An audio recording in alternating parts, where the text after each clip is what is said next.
All right, so UFC Seattle just finished. I've literally just got back to my hotel room. I've still got the suit on, and I'm going to go through all the action that took place. The undercard, the prelims, these were some of the best prelims that we have ever seen. Every single fight ended in either a knockout, and there were some vicious knockouts, or a submission. Finish in every single one. First of all, I've got to say, shout out to the people of Seattle. This place is cold, it's wet, it's kind of miserable, but I tell you what, some of the very best fans that we've ever seen. I'm telling you, the people of Seattle, the energy that they showed right from the start of the night. When I first walked out into the arena, there was no fights going on. They were all very, very excited to be there. So,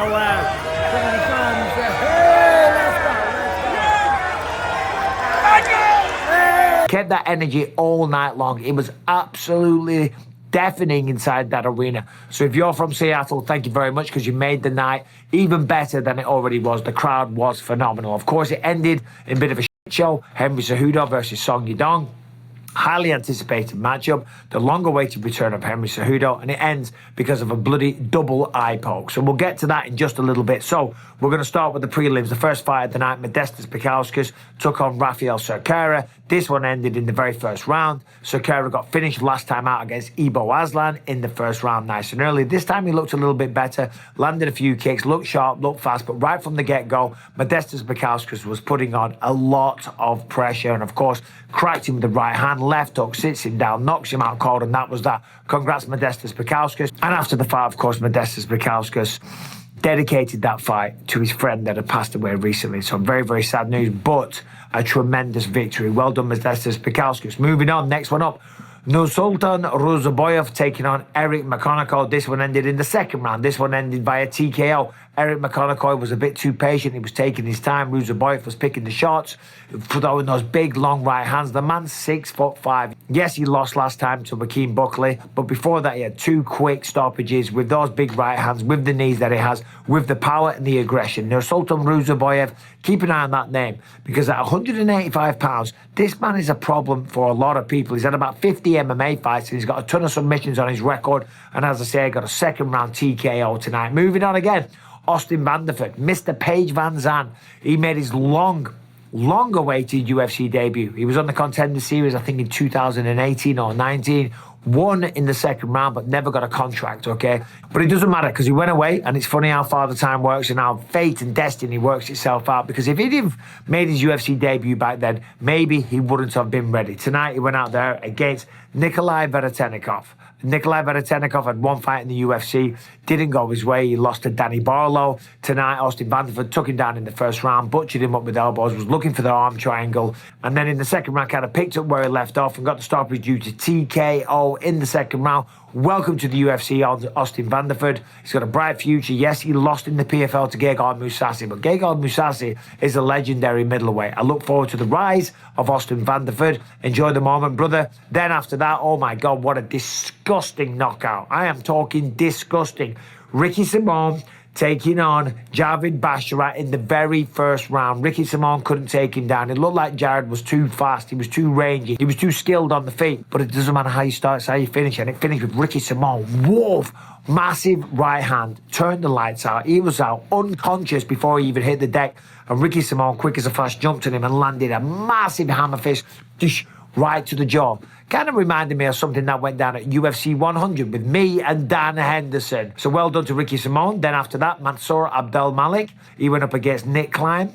Again, second round, TKO. But Abdel Malik, this guy, I said on the broadcast, he looks like a future champion. He's gigantic for the weight class. High-level wrestling. He's got knockout power. He's got insane striking. He's got a very good mind for the game, and he's still very, very young. Tonight, he goes to 7-0. But he learned a little bit. Nick Klein took the fight on a few days' notice, stepped up, very short notice, as I said, and seemed to be outpowered, outmuscled, outgunned. But he almost knocked him out with a spinning back fist, wobbled Abdul Malik, had him in all kinds of trouble, but Abdul Malik will learn from this. He will only become a better fighter because of it. Eventually went out there in the second round and just landed a big shot, got some ground and pound, and every shot that he landed, holy shit, the power is absolutely sickening. Moving on, a finish yet again. This time, the hometown favourite, Seattle's kind of born. He grew up about 20 minutes away outside of Seattle. Andre Touchy-Feely, one of the best guys in all the sport. I love watching him fight. He's a legendary warrior. Some of the fights he had, like the one with Cub Swanson, just brilliant to watch. And he's an awesome human being. I've got a lot of time for Andre Feely. He went up against Milkazel Costa. Costa tonight got him in a guillotine, right? Because they were trading kicks back and forth. And it was kind of even Steven. No one was really gaining an advantage. Costa throws a body kick.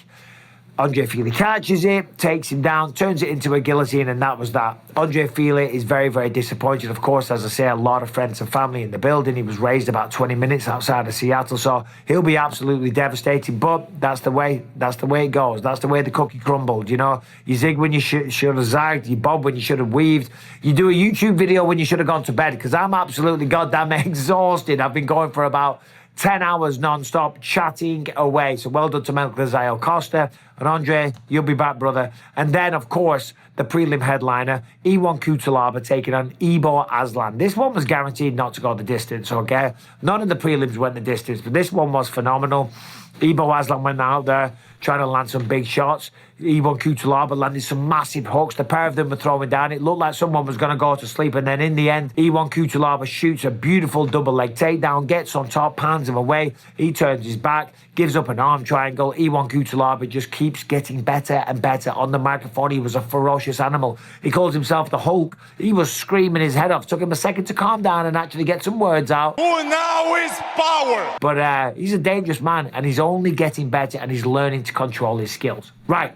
At this point now in Seattle, in the Climate Pledge Arena, the crowd, the fans, they were going insane. We were going insane. The energy was through the roof, but the pace kind of slowed down a little bit. Opening up the main card, Alonzo Menefield taking on Julius Juicebox Walker. Nothing to do with steroids. That's just his nickname from the basketball days, apparently.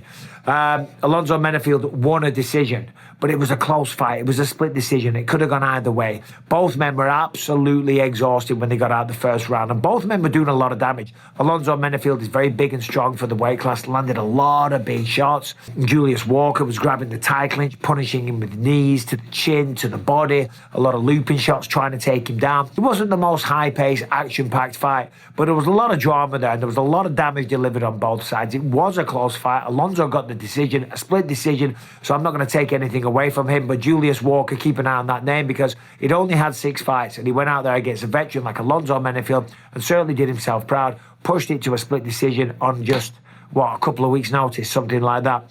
Then after that, keep an eye on this name, Lord Jean Silva. Jean Silva from the Fighting Nerds that are doing tremendous things in this sport, one of the biggest and most up-and-coming teams right now out of Brazil. Jean Silva's had 4 fights in the UFC now, 4 wins, 4 stoppages. When he came on the Contender Series, he said, I haven't decided how I'll finish this fight yet. I think I might do a knockout, or maybe I'll get him via submission. I'll decide on the night. And I thought this is #1 bullshit. I thought, oh my God, this guy, he's got an elevated opinion of himself. But he went out on the Contender, won via decision, didn't get a stoppage, but he looked really good, and his opponent was amazing. 3 fights in the UFC, 3 wins. Last time out beat Drew Dober, and then this time took on Melsit Bagdasaryan, who's a very, very good kickboxer. But Lord Jean Silva walked out, and he talked about putting a show on. He took his time. He walked out to some religious Bible music or some hymns or something. It wasn't exactly the music to get the crowd revved up, but he was walking out. He must have cried his eyes out on 3 different occasions, screaming and all the rest of it. You're like, this man is too emotional. He's having a major adrenaline dump. But then when the fight started, holy shit, Jean Silva, keep an eye on this name. I'm telling you, there's going to be big things coming from this guy. And at the end of the fight, wham, right hand. Took his time, picked his shots. Wasn't a tremendous amount of output, but what he did throw was very damaging. And the right hand that ended it, wham, right down the pipe, dropped Melsit Bagdasaryan. He didn't want to follow up. He didn't want to punish him too much, but the referee let it continue. So he stood there and he went, all right, I guess I'll give him a few more then. So John Silva gets the knockout, gets the stoppage. Again, that's 4 in a row in the UFC. And then he calls out Bryce Mitchell. Só colocar o Bryce Mitchell aqui, que eu faço isso. First of all, it was Seattle that did this to me. Thank you so much for the reception. But there's a guy that has been talking a lot of crap. Bryce Mitchell. Dana, put me in front of him.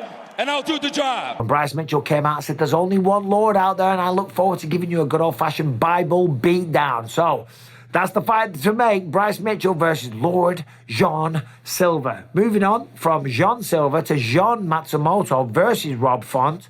Matsumoto took this on about 10 days' notice. Rob Font was supposed to fight Dominic Cruz. As you know, this card kind of fell apart, and there was a lot of different changes and last-minute additions, and well done to the matchmakers in the UFC for making it happen, because the fans in Seattle, they deserved a great fight card, and what they got was a great fight between Rob Font and Jean Matsumoto. In the first round, Matsumoto landed some takedowns, had a bit of control time. Rob Font didn't do too much. In the second round, Rob got taken down a few times, but he bounced back up and he was pressuring him the whole time, going forward, using that jab, a clubbing right hook, and being super, super aggressive. In the third round, he had Rob Font's best round. He had Jean Matsumoto kind of on the back foot.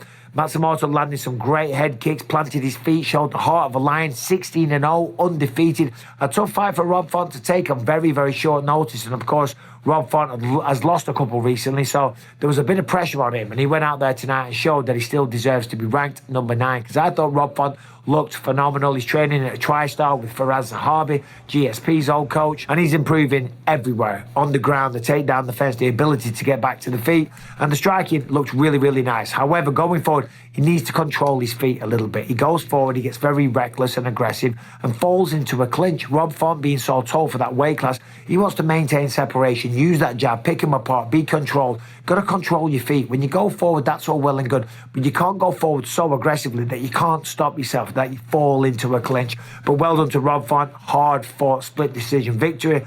Then we had the co-main event, Anthony Hernandez taking on Brendan Allen, a rematch 7 years in the making. The first fight, Anthony Hernandez went out there and out-grappled him over 5 rounds. And that's exactly what happened in this fight. It looked like almost exactly the same fight. Brendan Allen looked really good on the feet, landed some nice kicks, landed some nice punches, but he just kept going back to trying to submit the guy. There was a few moments like in round 1 and in round 3. He had the mount on a few occasions here and there, but rather than trying to do damage and land elbows and bust him open and get a stoppage like that, he was hell-bent on getting a submission. And his coach, he was even imploring, please stop trying to go for submissions, because Anthony Hernandez is so well-versed in that area. He's so highly skilled and he's so bloody sweaty, okay? He's just rolling out of everything.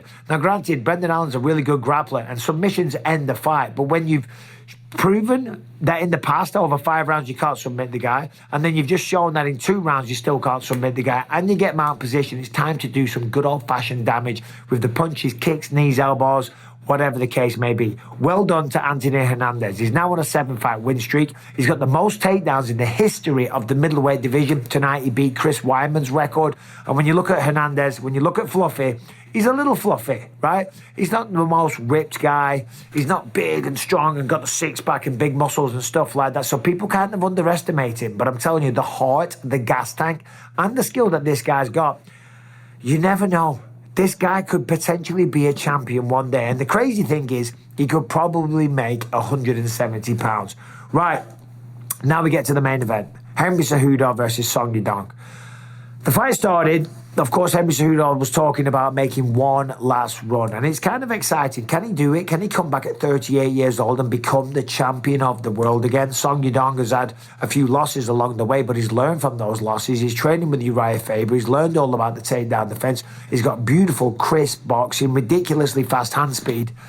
And tonight, he looked really good against Henry Cejudo. Now, Cejudo looked good as well, but at the start of the fight, Henry's utilising a lot of feints, a lot of movement, a lot of feinting level change, and then coming up with an uppercut or with a straight shot. He was trying to feint a level change so that Song Yadong sprawled, and he would bring a knee up the middle. It's a really smart approach, because obviously, Song Yadong, you're fighting an Olympic wrestler, you work on your sprawl, so therefore it's just ingrained in your brain. You know what I mean? You know, split-second reaction, instinct, you sprawl, and when you sprawl, your head comes down. Henry Cejudo was trying to set a trap, so he walked onto the knee.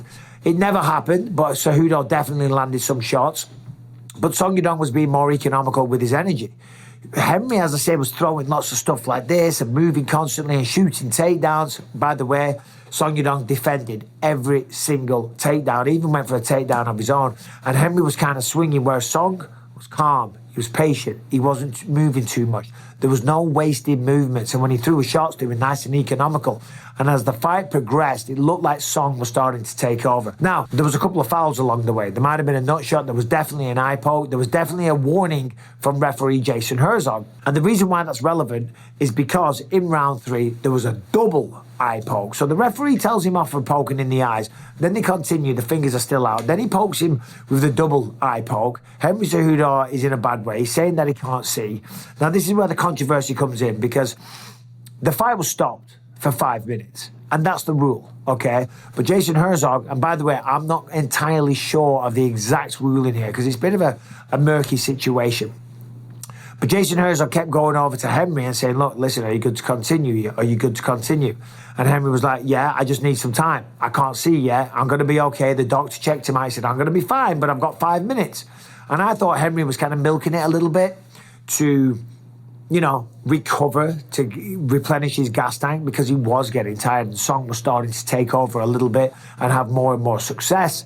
And I thought he was going to take that 5 minutes and then when he goes back out for the final few seconds, just like explode and put it on Song Yadong. But that's not what he did, okay? When the fight restarted, he just backed off the whole time and covered up. And then at the end of the 4th round, he calls in the doctor. He's like, I can't see. And he was saying it loud and clear to everybody. And to be fair, you know, maybe he couldn't see. And if he couldn't see, then you can't fight. But the thing is here, if the 3rd round didn't commence, there was about a minute left when the eye poke happened. Number one, I think we should have had a point deducted. And I don't say that because I want to see Song Yadong's career, you know, like jeopardized or anything like that. No, I like Song Yadong and I'm very good friends with Uriah Faber and I have a lot of respect for the whole team. But the eye pokes, people need to know that there's goddamn fucking consequences. You know, eye pokes are terrible. You know all about my history with the eyes. Eye pokes are bad, right? If you start taking points, people will stop stretching their fucking fingers out. And then when the 3rd round started and there was only a minute left, Song Yadong had his fingers out and so did Henry Cejudo. And I'm like, why isn't the ref saying anything? Something needs to be done. Stricter penalties need to be in place. There needs to be immediate consequences for people poking fighters in the eye. It's as simple as that. So, anyway, the fight continues for the last minute or so of round 3. Then at the end of round 3, Henry says, I can't see, calls the doctor in himself, and it's like he doesn't want to fight, he can't continue. Now, a lot of people might have the opinion of how Henry was looking for a way out or anything like that. If that was the case, and we're just kicking the ball around here, if that was the case, he wouldn't have continued the 3rd round. Because if he didn't continue the 3rd round, the fight would have been a no contest. If it was a 3-round fight and they get to the end of the 2nd, then they go to the scorecards. If it was a 5-round fight, you got to get to the end of the 3rd round for it to go to the scorecards. If it doesn't get to the end of the 3rd, they call it a no contest and nobody wins or loses. So if Henry knew that at the time, perhaps he wouldn't have continued. But he did continue. So that makes it seem to me that he did want to fight, but then also he was like, shit, once the fight took place, he couldn't see. Now again, you know, maybe I'm giving him too much credit. Let me know what you think about that, because it's only Henry Cejudo knows. I saw him backstage speaking to all the doctors, and I know for a fact, because I saw the doctors talking to him, he went off to the hospital to have an MRI, to have his orbital checked and have his eyeballs checked. And I don't think after a fight you would go and do that unless it was absolutely necessary. Or maybe I'm giving him too much benefit of the doubt. As I said, let me know what you think, please, in the comment section. Anyway, they said they're going to do a rematch. Song Yadong was declared the victor because they went to the scorecards and he should have won that 2-1 maybe even all 3 rounds. He was fast, he was quick, he stopped all the takedowns and the boxing was beautiful. It's a shame that it ended like that. They say they're going to run it back. Henry said he wants to run it back. Song said he'll do that. It was his idea. But will Henry Cejudo do that at 38 years old? I really don't know. Anyway, I have been waffling for quite some time. I'm going to go get a steak. I'm going to go have a little drink or 2. Are you intoxicated? And then in a few hours, I jump on a plane and I fly home. Thanks for watching. Subscribe, ring the bell. See you soon.